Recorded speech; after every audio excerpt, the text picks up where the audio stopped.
റെയിൽവേയുടെ ഒരു മാറ്റത്തെയാണ് സൂചിപ്പിക്കുന്നത്.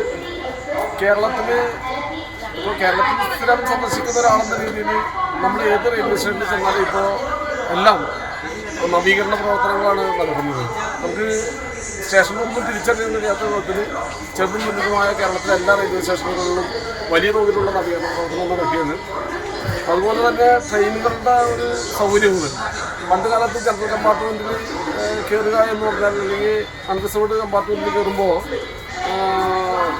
വൃത്തിഹീനമായൊരു സാഹചര്യമായിരിക്കും ഉണ്ടാവുക. ഇരിപ്പിടങ്ങൾ വളരെ മോശമായിരിക്കും, കീറിപ്പറഞ്ഞ റെക്സിലുകളായിരിക്കും. അതുപോലെ തന്നെ അതിൻ്റെ ഭിത്തിയിലെല്ലാം തന്നെ പലതരത്തിലുള്ള നമ്പറുകൾ, അശ്ലീല ചിത്രങ്ങൾ, അശ്ലീല നമ്പറുകളെല്ലാം രേഖപ്പെടുത്തുന്ന സാഹചര്യങ്ങളാണ് മുൻകാലങ്ങളിലൊക്കെ ഉണ്ടായിരുന്നത്. പക്ഷേ ഇപ്പോൾ അന്ന് യാത്രക്കാരെല്ലാം വളരെയേറെ മാറി, റെയിൽവേ മാറി, യാത്രക്കാർ മാറി. അപ്പോൾ അങ്ങനെ വന്നപ്പോൾ എല്ലാം വളരെ ഭംഗിയായി.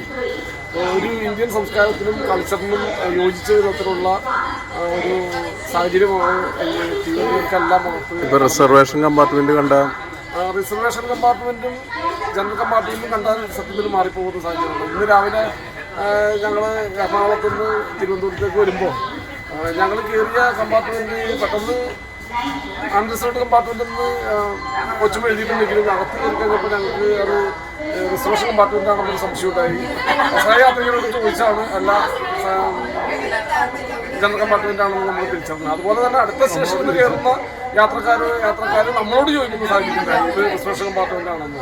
ആ തരത്തിലാണ് റെയിൽവേ സ്റ്റേഷനിലെ ട്രെയിനുകളിലെ ഒരു സംവിധാനങ്ങൾ നമ്മളെ അത്രയേറെ ആകർഷിക്കുന്ന സാഹചര്യമാണ്.